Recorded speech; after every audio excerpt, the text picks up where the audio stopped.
Hello students. तो आज जो है previous 42 year IIT JEE question का ORM 3 चैप्टर का डिस्कशन स्टार्ट करेंगे, मतलब सॉल्यूशन सभी का देखेंगे। तो पहले सेक्शन ए से स्टार्ट होगा। Question number first section A का फिल इन द ब्लैंक्स है। Acetylene is treated with access sodium in liquid ammonia, the product is reacted with access methyl iodide, the final product is. तो आपके पास acetylene है, CH triple bond CH, इसका reaction करवा रहे हैं sodium metal के साथ। एक्सेस में सोडियम मेटल है तो सोडियम मेटल एसिडिक हाइड्रोजन के साथ रिएक्शन करता है। तो टर्मिनल अल्काइन, दोनों हाइड्रोजन जो है एसिडिक हाइड्रोजन है CH ट्रिपल बॉन्ड CH में, तो दोनों हाइड्रोजन सोडियम मेटल से रिएक्शन कर लेगा तो आपके पास C2 माइनस रहेगा। कार्बन ट्रिपल बॉन्ड C, इस कार्बन पे भी निगेटिव चार्ज, इस कार्बन पे भी निगेटिव चार्ज, C2 माइनस बन गया। अब इसका रिएक्शन फर्दर कर रहे हैं मिथाइल आयोडाइड के साथ CH3I के साथ, और ये एक्सेस में है तो कार्बन पर नेगेटिव चार्ज, ये स्ट्रॉन्ग बेस और न्यूक्लियोफाइल दोनों होता है। तो यहाँ पे तो ये न्यूक्लियोफाइल की तरह एक्ट करेगा। क्यों? क्योंकि बेस की तरह एक्ट करने के लिए एसिड ओरिएंट होना चाहिए, लेकिन यहाँ पे अल्काइल आयोडाइड है तो न्यूक्लियोफिलिक सब्स्टिट्यूशन रिएक्शन होगा, ये अटैक करेगा और I माइनस बाहर, तो इस कार्बन से CH3 अटैच हो जाएगा। तो कार्बन ट्रिपल बॉन्ड कार्बन और इससे CH3, यहाँ पे निगेटिव चार्ज, और मिथाइल आयोडाइड जो है वो एक्सेस में है, मतलब एक और CH3I पे ये वाला कार्बन पे निगेटिव चार्ज जो है ये न्यूक्लियोफाइल की तरह एक्ट करेगा और अटैक करेगा I माइनस बाहर, तो इस कार्बन से भी CH3, तो कार्बन ट्रिपल बॉन्ड कार्बन और दोनों तरफ CH3 अटैच हो जाएगा। तो ये आपका फाइनल प्रोडक्ट होगा, इसका नाम होगा ब्यूट2I। तो फाइनल प्रोडक्ट आपका हो गया ब्यूट2I। इसके बाद सेकंड क्वेश्चन है, formation of phenol from chlorobenzene is an example of dash aromatic substitution. तो क्लोरोबेंजीन, बेंजीन से Cl अटैच रहेगा तो क्लोरोबेंजीन कहलाएगा, और इससे फिनोल बनाना है, मतलब Cl के जगह OH अटैच करना है। तो ये एक्चुअली में SN2AR मैकेनिज्म होगा, मतलब nucleophilic aromatic substitution. SN2AR, AR stand for aromatic और SN stand for nucleophilic substitution. तो आपका फिर इन द ब्लैंक्स में होगा न्यूक्लियोफिलिक एरोमेटिक सब्स्टिट्यूशन, न्यूक्लियोफिलिक। इसके बाद सेक्शन बी, तो सेक्शन बी आपका ट्रू फॉल्स है। तो फर्स्ट है moist ethylene can be dried by passing it through concentrated sulphuric acid. तो इथिलीन है आपके पास CH2 डबल बॉन्ड CH2, बोल रहा है कि मॉइस्ट है, तो इसका जब रिएक्शन करवाएंगे कंसंट्रेटेड सल्फ्यूरिक एसिड से, तो concentrated sulphuric acid dehydrating agent होता है तो इसको ड्राई कर देगा। ऐसा सही है क्या? तो ये गलत है, क्योंकि कंसंट्रेटेड H2SO4 इथिलीन के साथ रिएक्शन कर लेता है। तो कंसंट्रेटेड H2SO4 एसिडिक मीडियम, तो ये पहले H+ एक्सेप्ट करता है, इलेक्ट्रोफाइल, क्योंकि ये double bond electron rich species है, तो इलेक्ट्रोफिलिक एडिशन H+ एक्सेप्ट करके CH3 और CH2 प्लस बनाएगा, और इसके साथ HSO4 माइनस रहता है पॉजिटिव चार्ज के साथ अट्रैक्शन में, मतलब आपका प्रोडक्ट बनेगा C2H5HSO4 इथाइल हाइड्रोजन सल्फेट। तो ये मॉइस्ट जो है, मॉइस्ट इथिलीन, इसको ड्राई नहीं कर पाता है। इसके जगह अगर P2O5 रहता, फॉस्फोरस पेंटाऑक्साइड, तो P2O5 या फिर P4O10 बोलिए आप, तो ये डिहाइड्रेटिंग एजेंट होता है, ये भी, ये जो है मॉइस्ट इथिलीन को ड्राई कर देगा, लेकिन कंसंट्रेटेड H2SO4 इसी के साथ रिएक्शन कर लेता है, इसलिए ड्राई नहीं कर पाएगा। तो ये स्टेटमेंट फॉल्स है, जबकि ये भी डिहाइड्रेटिंग एजेंट है तो इसको भी ड्राई करना चाहिए था, लेकिन ये रिएक्शन कर लेगा तो नहीं कर पाता है dry. Next, during SN1 reaction the leaving group leaves the molecule before the incoming group is attached to the molecule. तो बोल रहा है कि SN1 यूनिमोलिकुलर न्यूक्लियोफिलिक सब्स्टिट्यूशन में लिविंग ग्रुप मॉलिक्यूल को पहले लीव कर देता है जब इनकमिंग ग्रुप के अटैच होने से। तो सही बात है, SN1 में पहले आपका लिविंग ग्रुप जाता है तो कार्बोकेटायन बनता है, उसके बाद फर्दर न्यूक्लियोफाइल अटैक करता है, तो लिविंग ग्रुप लीव करता है मॉलिक्यूल को इनकमिंग ग्रुप से पहले, तो यह स्टेटमेंट ट्रू है। इसके बाद सेक्शन सी, तो section C single option correct type है। इसमें फर्स्ट क्वेश्चन है the compound which react fastest with Lucas reagent at room temperature is. तो Lucas reagent SN1 mechanism follow करता है, मतलब 1 डिग्री अल्कोहल से फास्ट रिएक्शन करेगा 2 डिग्री और 2 डिग्री से भी फास्ट 3 डिग्री, तो आपको ऑप्शन में चेक करना है ब्यूटेन 1 ओल 1 2 3 4 ब्यूटेन और फर्स्ट से OH, तो ये आपका ब्यूटेन 1 हो गया। ये 1 डिग्री अल्कोहल है ब्यूटेन 1 ओल। ब्यूटेन 2 ओल 1 2 3 4 ब्यूटेन और सेकंड कार्बन से OH, ब्यूटेन 2 ओल, ये 2 डिग्री अल्कोहल हो गया क्योंकि 2 डिग्री कार्बन से अटैच है। नेक्स्ट 2 मिथाइल प्रोपेन 1 ओल, तो प्रोपेन सेकंड से मिथाइल, तो इसे एक CH3 ग्रुप और फर्स्ट से OH, तो ये भी 1 डिग्री अल्कोहल है। क्यों? क्योंकि ये जो कार्बन है जिससे OH अटैच्ड है ये एक ही कार्बन से अटैच्ड है, तो कार्बन का डिग्री 1 और 1 डिग्री कार्बन से OH अटैच्ड है, तो 1 degree alcohol. Next 2 methyl propane 2 ओल, तो प्रोपेन 3 कार्बन सेकंड से एक मिथाइल ग्रुप, तो CH3 और इसी से OH ग्रुप है, ये आपका 3 डिग्री अल्कोहल है। क्यों? क्योंकि 3 डिग्री कार्बन से अटैच्ड है। देखिए ये जो कार्बन है 3 कार्बन के साथ बॉन्ड बनाए हुए 1 2 3, तो 3 डिग्री कार्बन है, इससे अटैच्ड हाइड्रोजन सॉरी इससे अटैच्ड अल्कोहल, तो ये 3 डिग्री अल्कोहल कहलाएगा। अब देखिए 1 डिग्री 2 डिग्री 3 डिग्री, सबसे फास्ट रिएक्शन 3 डिग्री करेगा, मतलब आंसर डी होगा। इसके बाद नेक्स्ट है diethyl ether on heating with concentrated HI gives 2 moles of, तो आपके पास डाइथाइल ईथर है C2H5O C2H5। अब इसका रिएक्शन कर रहे हैं HI के साथ, H प्लस रहेगा HI में और ऑक्सीजन के पास लोन पेयर, तो ये लोन पेयर मतलब अटैक करेगा H प्लस, तो आपका यहाँ से H अटैच हो जाएगा, तो ऑक्सीजन पे पॉजिटिव चार्ज आ जाएगा। अब लिविंग ग्रुप बन गया, मतलब C2H5OH इथानल लिविंग ग्रुप है, I माइनस न्यूक्लियोफाइल अटैक करेगा इस कार्बन से जिससे ये ऑक्सीजन अटैच है और ये बाहर, तो C2H5I बनेगा, C2H5I प्लस ये बॉन्ड जब ब्रेक करेगा तो C2H5OH इथानल C2H5OH।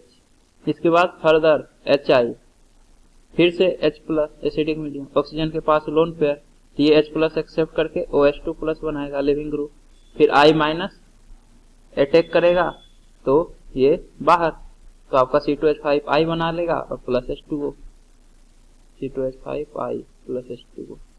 तो इस तरह से 2 मोल्स इथाइल आयोडाइड का बनेगा C2H5I।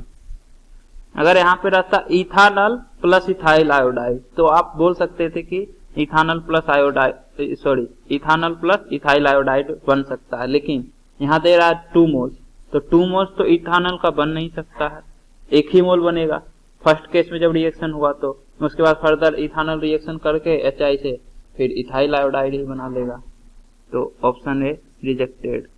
आयोडोफोन आपका CHI3 होता है, ये तो बनेगा ही नहीं। मिथाइल आयोडाइड आपका CH3I होता है, ये भी नहीं बन रहा, C2H5I बन रहा है इथाइल आयोडाइड। इसके बाद नेक्स्ट है HBr रिएक्ट फास्टेस्ट विथ, तो सबसे फास्टेस्ट रिएक्शन HBr किस केस में करेगा? आपके पास यदि ऑप्शन आप देखिएगा तो अल्कोहल है, तो ROH और ये HBr के साथ रिएक्शन करता है, तो पहले H प्लस एसिड रिएक्शन करता है, तो ये H प्लस एक्सेप्ट करके OH2 प्लस मतलब H2O लिविंग ग्रुप बनाता है और ये लिविंग ग्रुप बाहर जाता है, तो R प्लस कार्बोकेटायन बनता है, उसके बाद फिर कार्बोकेटायन पे Br माइनस अटैक करेगा, तो कार्बोकेटायन बन रहा है, तो सबसे स्टेबल कार्बोकेटायन किस केस में बनेगा? तो सबसे स्टेबल कार्बोकेटायन 3 डिग्री के केस में बनेगा, तो 3 डिग्री अल्कोहल सबसे फास्ट रिएक्शन करेगा, उसके बाद 2 डिग्री, उसके बाद 1 डिग्री।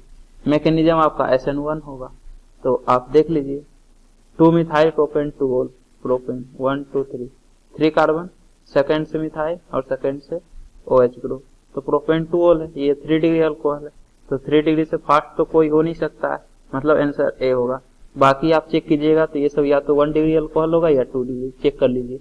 प्रोपेन 1 ओल, तो 1 2 3 कार्बन फर्स्ट से OH, तो ये 1 डिग्री अल्कोहल है। प्रोपेन 2 ओल, तो सिमिलरली यहाँ ना OH रह के यहाँ पे OH रहेगा, तो ये 2 डिग्री अल्कोहल होगा। नेक्स्ट 2 मिथाइल प्रोपेन 1 ओल, मतलब यहाँ पे मिथाइल है लेकिन फर्स्ट पोजीशन पे ही OH है, तो ये भी 1 डिग्री अल्कोहल ही है, तो या तो 1 डिग्री है या 2 डिग्री है या 1 डिग्री है, तो सबसे फास्ट तो टर्शियरी अल्कोहल ही करेगा, तो ऑप्शन ए सबसे फास्ट रिएक्शन HBr के साथ 2 मिथाइल प्रोपेन 2 ओल करेगा। इसके बाद नेक्स्ट ब्यूटेन निट्राइल में बी प्रिपेयर्ड बाय हीटिंग, तो ब्यूटेन निट्राइल कैसे बनेगा? तो ये एक्चुअली में आपका होगा CH3 CH2 CH2 CH2 CN, RCN बनाना है। तो RX का रिएक्शन यदि KCN से करवाते हैं, सॉरी ये पेंटेन नाइट्राइल हो गया, 1 2 3 4 5 कार्बन हो गया, तो 3 कार्बन और एक CN, यहाँ पे भी तो एक कार्बन है, तो ये RCN बनाता है। तो R ग्रुप आपका नॉर्मल प्रोपाइल होना चाहिए, तो RX आपका प्रोपाइल क्लोराइड होना, सॉरी प्रोपाइल हेलाइड होना चाहिए। इस केस में क्लोराइड है आंसर में, मतलब हेलोजन आपका क्लोरीन होगा, CH3 CH2 CH2X। यहाँ पे आयोडाइड भी हो सकता है, ब्रोमाइड भी हो सकता है, लेकिन ऑप्शन के अकॉर्डिंग ये वाला होगा डी। सी से आपका ब्यूटेन नहीं पेंटेन नाइट्राइल बन जाएगा, क्योंकि 4 कार्बन तो ब्यूटाइल क्लोराइड में ही है और एक CN से आएगा, तो 5 कार्बन एटम हो जाएगा टोटल, तो ब्यूटेन नहीं पेंटेन नाइट्राइल बनेगा, इसलिए सी नहीं होगा, ध्यान रखिएगा। एक कार्बन एटम इंक्रीज हो जाता है RCN जब बनता है, तो R अल्काइल ग्रुप में जितना कार्बन है उससे एक कार्बन ज्यादा है RCN में, तो इसलिए प्रोपाइल क्लोराइड से बनेगा। इसके बाद नेक्स्ट है the product obtained via oxymercuration HgSO4 plus H2SO4 of 1 butyne would be. तो ब्यूट 1 आइन है, carbon carbon carbon carbon, 4 carbon और फर्स्ट से ट्रिपल बॉन्ड, ब्यूट 1 आइन है। यहाँ हाइड्रोजन होगा, यहाँ 2 हाइड्रोजन, यहाँ 3 हाइड्रोजन।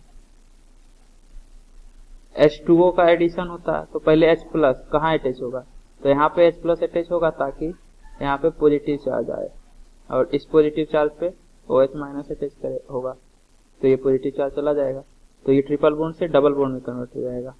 फर्दर H प्लस फिर से यहीं पे अटैच होगा, तो ये डबल बॉन्ड से सिंगल बॉन्ड में कन्वर्ट हो जाएगा, और यहाँ पे पॉजिटिव चार्ज, क्यों यहीं पे पॉजिटिव चार्ज क्यों आ रहा है, क्योंकि फर्स्ट केस में जब यहाँ पॉजिटिव चार्ज आएगा तो अल्काइल ग्रुप का प्लस आई से स्टेबलाइज होगा CH3 CH2 इथाइल ग्रुप से। सिमिलरली जब second time H plus attach होगा तो यहाँ पे पॉजिटिव चार्ज में अल्काइल ग्रुप का तो प्लस आई लगेगा ही, OH का प्लस M भी है, क्योंकि ऑक्सीजन के पास लोन पेयर रहता है, तो दो फैक्टर से स्टेबलाइज होगा, तो इसलिए फर्दर OH भी यहीं पे अटैच होगा। तो आपका प्रोडक्ट होगा C2H5, नेक्स्ट कार्बन से 2 OH और उसके बाद CH3।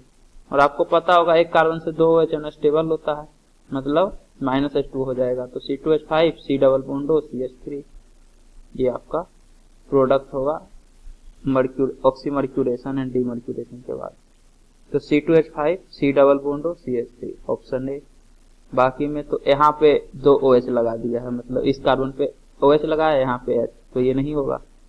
यहाँ पे तो स्प्लिट ही कर दिया, पता नहीं क्या क्या कर दिया है, ऑक्सीडेशन वगैरह करवा दिया है। इसके बाद the order of reactivity of the following alkyl halide for SN2 reaction is. तो SN2 रिएक्शन के लिए आपको ऑर्डर बताना है अल्काइल हैलाइड का। तो जो सबसे अच्छा लिविंग ग्रुप है वो सबसे फास्ट रिएक्शन करेगा, तो I माइनस सबसे अच्छा लिविंग ग्रुप होता है, उसके बाद फिर Br माइनस होता है, उसके बाद Cl माइनस, उसके बाद I minus, sorry F minus. तो सबसे फास्ट रिएक्शन Ri करेगा, क्योंकि ये आसानी से I माइनस रिलीज कर देगा, तो SN2 मैकेनिज्म फास्ट होगा। उसके बाद फिर RBr, फिर RCl, उसके बाद RF। तो RI RBr RCl RF option D. इसके बाद 7 an SN2 reaction at an asymmetric carbon of a compound always gives। तो SN2 में क्या होता है, इन्वर्जन प्रोडक्ट बनता है। अगर एसिमेट्रिक कार्बन एटम है तो आपका इन्वर्जन प्रोडक्ट बनेगा, a product with opposite optical rotation, a mixture of diastereomer, a single stereo isomer, an enantiomer of the substrate. तो सिंगल स्टीरियो आइसोमर बनेगा डी। अब आप बोलिएगा इसमें कि ऑप्शन बी होना चाहिए अपोजिट ऑप्टिकल रोटेशन, तो ऐसा जरूरी नहीं है, इन्वर्जन जरूर होगा। इन्वर्जन का मतलब क्या होता है, जैसे मान लीजिए कि CH3 नेक्स्ट C2H5 और यहाँ H और यहाँ Br है। जब SN2 मैकेनिज्म होगा तो आपका OH H CH3 C2H5, तो एकदम से डिफरेंट प्रोडक्ट बन रहा है। ऐसा नहीं है कि अगर ये D है, मान लीजिए कि ये D प्रोडक्ट है, तो ये जो बना है ये L अल्कोहल बना है, ऐसा आप नहीं बता सकते हैं। हो सकता है D से D ही बन जाए, कॉन्फ़िगरेशन दोनों का सेम ही हो, एक्सपेरिमेंटल फैक्ट है। ऑप्टिकल रोटेशन अपोजिट नहीं होगा, इन्वर्जन हो जाएगा। मतलब जिस कार्बन से ब्रोमीन अटैच्ड है वहां पे एक स्विच होगा। हो सकता है कॉन्फ़िगरेशन भी चेंज ना हो। अगर Br यहाँ है और इधर OH आ गया तो ये अलग ग्रुप हो गया ना, इसका अलग मेथड हो गया आपको कॉन्फ़िगरेशन निकालने का। 4 डिफरेंट ग्रुप है, यहाँ 4 डिफरेंट ग्रुप है, इस केस में Br है, इस केस में OH है। तो फिर से 1 2 3 4 हो सकता है सेमी कॉन्फ़िगरेशन हो, या इसका कॉन्फ़िगरेशन आ रहा है, इसका कॉन्फ़िगरेशन ऐसा है। आप कुछ भी बता नहीं सकते एकदम श्योर कि ऑप्टिकल रोटेशन अपोजिट ही होगा। हो सकता है इसका पॉजिटिव है मतलब डेक्स्ट्रो रोटेटरी है और ये भी डेक्स्ट्रो रोटेटरी ही हो। ये कोई जरूरी नहीं है कि लेवो रोटेटरी होगा अपोजिट ऑप्टिकल रोटेशन। हाँ, लेकिन ये पता है कि सिंगल स्टीरियो आइसोमर बनेगा। एक स्विच होगा तो एक ही स्ट्रक्चरल प्रोडक्ट स्टीरियो प्रोडक्ट बनेगा, या तो डी बनेगा या एल बनेगा। इन्वर्जन होने के बाद दोनों नहीं बन सकता। रेशमिक मिक्सचर नहीं बनता, मतलब इनांसियोमर भी नहीं बनेगा और डायस्ट्रियोमर भी नहीं बनेगा, एक ही प्रोडक्ट बनेगा। तो ऑप्शन डी होगा। इसके बाद next, the compound that will react most readily with NaOH to form methanol is. तो NaOH के साथ कौन रिएक्ट करेगा ताकि मिथानॉल बने? CH3OH। आपके पास ये सारा कंपाउंड दिया हुआ है।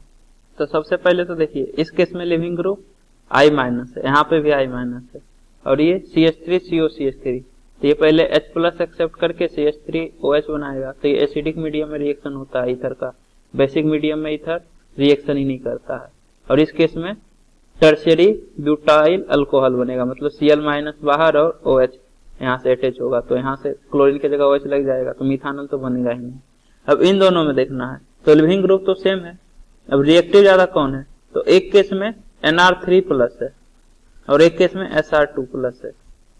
Nr3+ -I ज्यादा लगाता है Sr2+ से, मतलब ये ज्यादा रिएक्टिव होगा। क्यों? क्योंकि -I ज्यादा लगाएगा तो कार्बन पे पॉजिटिव चार्ज, देखिए नाइट्रोजन पे पॉजिटिव चार्ज और 3 मिथाइल ग्रुप अटैच्ड है और एक और मिथाइल ग्रुप है 4 है, तो 3 Nr3+ हो गया। तो इससे पॉजिटिव चार्ज ज्यादा खींचेगा, तो इस पे डेल्टा पॉजिटिव चार्ज ज्यादा है तो न्यूक्लियोफाइल का अटैक करने का टेंडेंसी भी ज्यादा होगा। तो OH- अटैक करेगा और ये ग्रुप बाहर चला जाएगा, लिविंग ग्रुप, तो CH3OH में रहेगा।